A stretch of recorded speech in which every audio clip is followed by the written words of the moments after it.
Welcome back to the Move the Chains show. It is Tuesday, February 10th of 2026. This is the post Super Bowl kind of reaction video. Um, it was 2 days ago on Sunday. It was February 8th.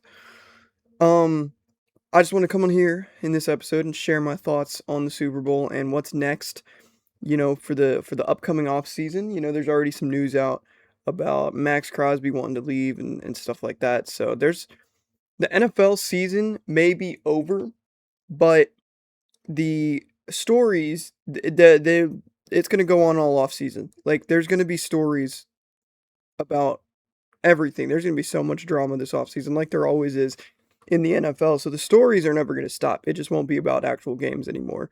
And then, we will be shifting gears into some NBA basketball and college basketball, which I'm excited about.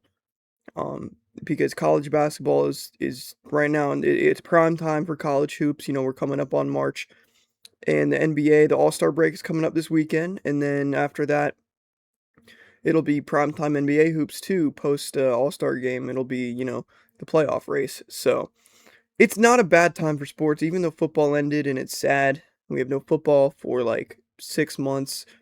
Um, it's sad, but like we're still in a good spot. Basketball is gonna carry for a while, and then we're gonna get into the long months where it's just baseball. Which I'm gonna cover more baseball and I'm gonna watch more baseball this year. But I always say that every year, and then it kind of just dies out because I'm just not a big baseball guy. But the Pirates are gonna be good this year, so that's gonna. I hope they're gonna be good this year. They may not be, but we got a lot of good guys. We got Ozuna from the Braves. If you know, you know. But anyway, Super Bowl reaction. So I didn't make a prediction video, but you believe me or not, you don't have to believe me. The game kind of went how I thought it would go. I did think the Patriots would struggle a good bit. I thought Seattle was the much better team, and that's kind of what we saw. I know May had he had a fourth quarter where he made some good throws, but it was stat padding. It was to make it look better than it was. It was a blowout. It was Seattle dominated this game. Their defense is gonna go down in the history books as one of the greatest defenses that we've ever seen in the Super Bowl.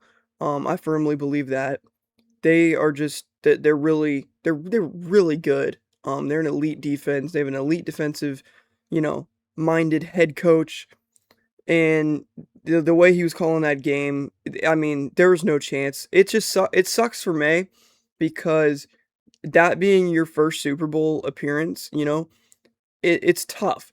But I do believe that he had an easier path to the playoffs, not in terms of defenses he faced, but in terms of quarterback battles. Um, I mean, the closest he came to losing was to Jarrett Stidham, and they barely won that game. And if it hadn't been for the snowstorm, I really think they would have lost. But he didn't really play great in the playoffs, and I mean, you can say, oh, he did play, three of the best defenses in the league in Houston, Denver, and Seattle, and that's true. But we were hyping him up as not me personally, but they were hyping him up as a top five quarterback. And if you're going to be a top five quarterback, you have to put up or shut up against those big defenses. And he didn't really do much putting up. He didn't really play that good, even in their wins. Stroud gifted him 4 first half interceptions in the divisional round, and then they got to play Stidham, and then they play a real offense, and they get whooped. So I don't think Drake Maye is bad. I just think we should dial the hype back a little bit. Okay, he is not currently a top 5 quarterback in the league. I could probably name 10 guys that I'd take over Drake Maye right now, and that's no shot to Drake Maye. I like Drake Maye, but calling him a top 5 quarterback right now is a little bit ridiculous. It was a down year for quarterback play kind of in general. You had Mahomes getting injured, Lamar was injured some of the season. Josh Allen played okay, but he wasn't at his best this year due to some lingering injuries there as well. So I just don't think we should be calling May a top five quarterback in the league. That's all I'm saying. No Drake May hate. He led his team to the Super Bowl, and it's difficult to do no matter what. But this was one of the easier playoff paths that we had seen in quite some time. So Patriots may have been frauds, and I think we saw that on Sunday. Seattle deserved to win a Super Bowl.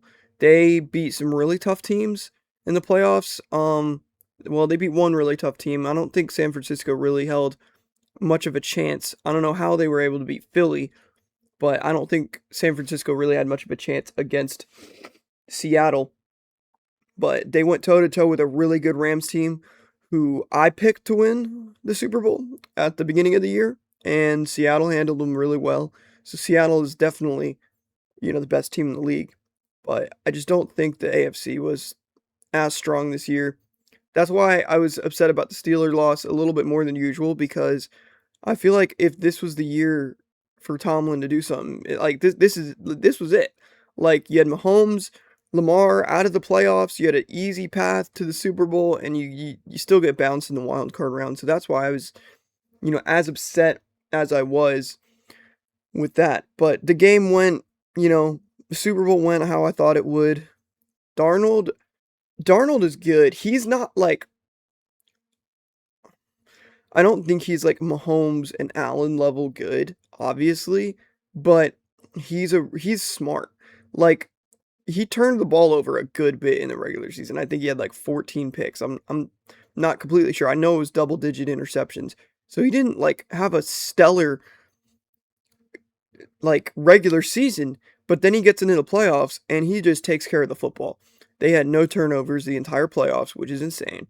He didn't throw any picks. He was very smart, not forcing the ball anywhere, making plays still. So Sam Darnold is a Super Bowl champion and he deserves it. I mean, it's a great story. I don't remember anything like this ever happening since I've been a fan of the league. Maybe it's happened before I started watching the NFL, but I've been watching the NFL for what is it, 10 years now, and I've never seen anything like it.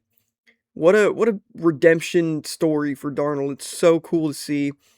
It that's what makes football so great, the stories that we have. And we haven't really had a story like that in a while. You know, last year we had people comparing Jalen Hurts to Michael Jordan. That was real. You can go and look that up, and that was ridiculous. And then Mahomes, back-to-back Super Bowls, Chiefs dynasty. This is something new. It's something fresh, and it's something we can all enjoy. There's not a lot of Seattle haters out there. There's not a lot of Sam Darnold haters out there. I think a lot of them. I think a lot of us we're rooting for him, who weren't Patriots fans, and I think a lot the entire league really, as a whole, was just happy to see Sam Darnold go out there and get his ring. It's a really cool thing to see.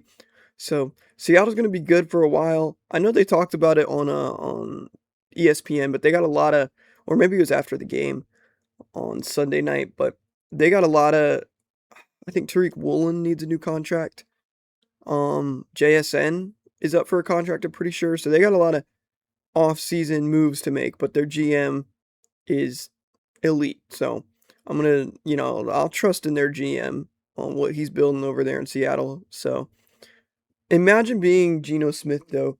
You leave Seattle and they immediately win a Super Bowl, and then the team you go to gets your old head coach fired, and you get the number one draft pick. So Geno Smith, I'm glad we can put the Geno Smith hype to rest because we were hyping him up as, a top 15, top 10 quarterback, and he's not. He's really not. So it's not a common thing for a guy to suck and then come back and be really good.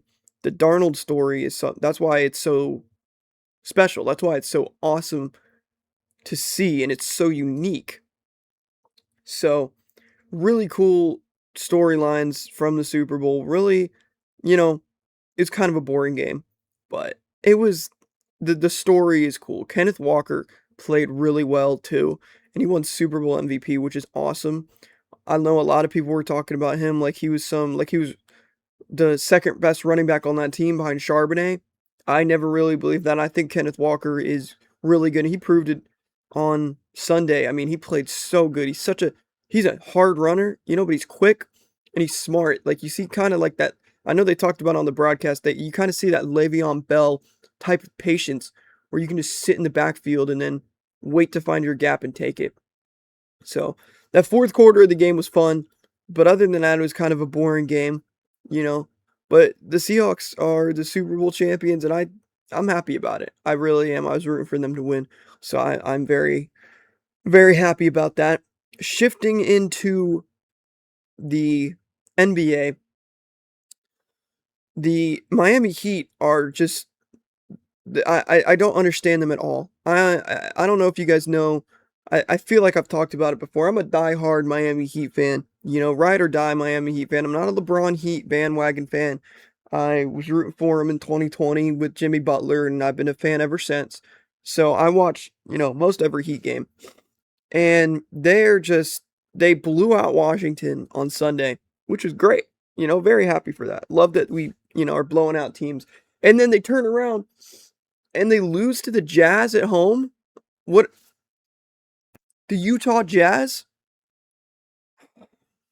They don't even have 20 wins yet, the Jazz. And we lost to them at home without Norman Powell or Hero, granted, but like, it's the Jazz. You can't beat the Jazz in your home court. It's gonna be the same thing. We're gonna make the play in. We're gonna be like the 7 or 8 seed, and we're probably gonna get bounced in the first round, which just sucks. I mean, I've witnessed them go to 2 finals, lost both. It hasn't been a very great 5 years or 6 years as a Heat fan. You know, that 23 playoff run was one of the probably the most fun I've ever had watching one of my teams, including the Steelers. And that's all we got because we got bounced in the finals by Denver. But man, it's going to be the same thing this year. We're going to be the 7 or 8 seed. They're really turning into the Pittsburgh Steelers, which is really sad to see. But I feel like that's the way this is going to go. We didn't make any trades at the trade deadline. We didn't do anything, really. So if we get healthy, we need Hero back. We need to have a healthy team for a little while. And maybe they could go on a little run and get like the 6 or the 5 seed. Because the East really isn't all that strong. Boston's not as good as they have been. The Knicks are good. The Pistons are good. The Raptors are good, which I don't know if anyone expected that. So the East is winnable. You could go win a playoff series, but you can't lose to the Jazz at home. That's the bond. You can't lose to the Utah Jazz at home when you're in the midst of a playoff push, potentially. So they play the Pelicans on Wednesday, and that'll be their last game for a week before the All-Star break. So we will see. You cannot lose to the Pelicans right before All-Star break. The team morale would be at an all-time low. We'd be sitting at 500 going into the All-Star break. You cannot lose a Wednesday. Absolutely not. You couldn't lose last night, but somehow they found a way, so you never know. But I don't know what's wrong with Hero. I mean, ESPN lists him as like questionable every game. He has not played in like months, I feel like. So that's sad to see because I'm a big Tyler Hero fan. But the NBA is at an, you know, it's hitting its prime this season. It's gonna go on a run here now that football's over, and it's gonna be fun to see. And then baseball's coming up too, and I'll cover some of that, like I said earlier. But college basketball has been fun too. Arizona, it was 23-0. They lost last night at Kansas. I didn't really get to watch that game. I was really tired. I fell asleep last night before the game ended. So but that was good. Kansas beating Arizona. They beat them by 4. I think it was 92-88. So that's crazy. So that means the last undefeated team in college basketball is 24-0 Miami, Ohio, which I'm sure we all expected and predicted. So tournament's coming up. It's right around the corner. It's about a month away. Sports, even though football's done, sports is still it's gonna be fine for the next couple months. It's gonna be fun. So I will be back again on Friday to talk about the All-Star games coming up, which I'm always excited for the All-Star games. They get hated on a ton, but I like the idea they got this year with the Team USA versus the World, which, spoiler alert, the Team World is going to just beat the crap out of them. They have so many big men. They have Wemby and Jokic. I mean, it's just, Team USA has 0 size. So we'll see how it goes. I just don't think it's going to work out very well. I do think Team World will probably blow them out. I got to look at the rosters again and make sure, and I got to see what the format is because there's more than one Team USA team. I think there's like 3 teams for Team USA, and then there's 1 World team. So I got to check the format, see exactly what's going on, but I'll be watching that this weekend. It'll be pretty fun. So I will be back again on Friday to talk some more. There probably will be some crazy NFL news that happens in the next 3 days. So we'll see, but I'll be back again on Friday regardless.